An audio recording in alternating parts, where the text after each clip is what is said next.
Voilà. Donc on va passer à l'activité Il est libre MOOC.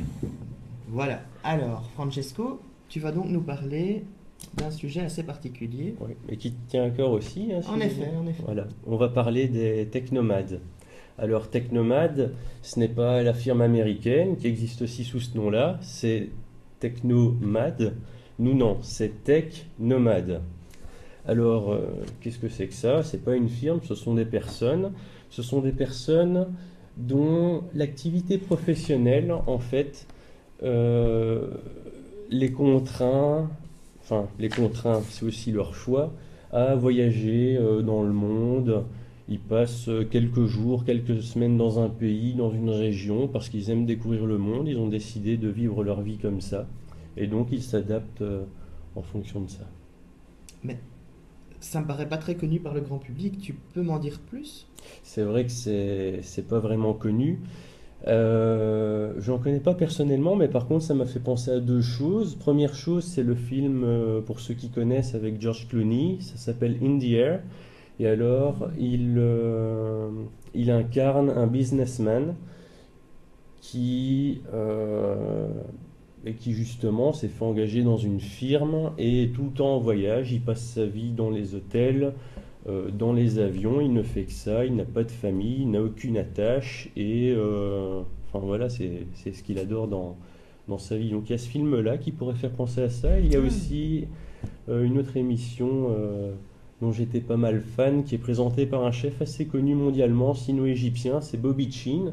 Et lui, il a une émission donc culinaire, on est dans le domaine culinaire, c'est World Café, qu'il a fait sur tous les continents. Donc vous pouvez trouver World Café Asia, Europe, America, etc.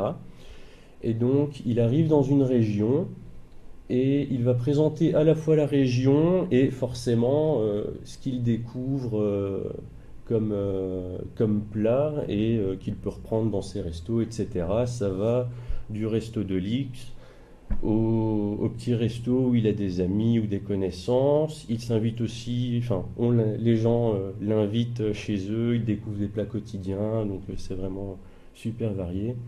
Et on pourrait dire un peu que bah lui, c'est pas vraiment la technologie, c'est la gastronomie, mais il est aussi nomade pour ça, quoi. Et justement, en parlant de technologie, quel lien on peut justement trouver avec la technologie?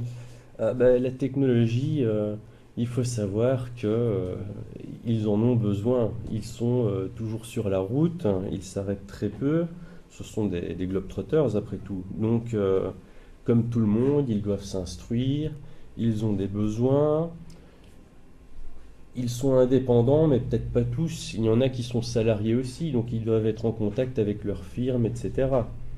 Et donc, ils sont peut-être amenés plus que tout le monde à commander ce dont ils ont besoin. Il faut dire aussi qu'ils envisagent le monde d'une manière qui est très marginale. Notre société n'est pas spécialement prévue pour leur mode de vie. Et donc, ils ont besoin d'être en permanence connectés. C'est quand ils acquièrent un smartphone, c'est pas les gens qui vont l'acquérir juste parce que c'est le dernier. Eux, c'est vraiment pour utiliser tout le panel d'applis possibles. Pour satisfaire des besoins, en fait. Il me semble Voilà, voilà.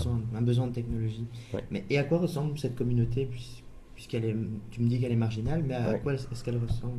Ben, elle est minoritaire, mais elle ne cesse de s'accroître en tout cas. C'est un mode de vie qui fait rêver. Bon, le métier de prof, je ne dirais pas que ce n'est pas le plus beau métier du monde, mais c'est vrai que passer sa vie à voyager tout en pouvant continuer à travailler, etc., enfin, c'est pas mal quand même. Ouais, c'est pas mal. Donc, bah voilà, bien souvent, pour reprendre un petit peu le lien avec la technologie, ce sont des gens qui entretiennent des blogs. Quand ils arrivent quelque part, bah, ils partagent des vidéos, des photos, leurs impressions. Ils ont cette envie de faire découvrir le monde à leurs connaissances également, de se créer des nouvelles connaissances. Ils sont tout le temps connectés. Donc, Et je pense que ce type de formation, comme la formation ouais, tout UMOOC, à ça fait. peut ne leur être que profitable pour entretenir Oui, une sorte de formation continue. voilà. Dans une formation continuée, ce sont des gens qui ne savent pas s'inscrire à des cours du jour, hein. Ils ne sauront pas les suivre. Donc, Fatalement.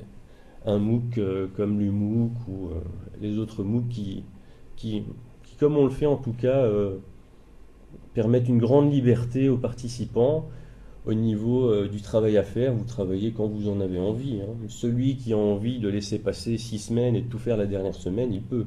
Voilà. Donc encore une force des procédés de type MOOC pour ce type de public. Tout à fait. Ok, ben, je te remercie bien pour Merci à cette vous. super info.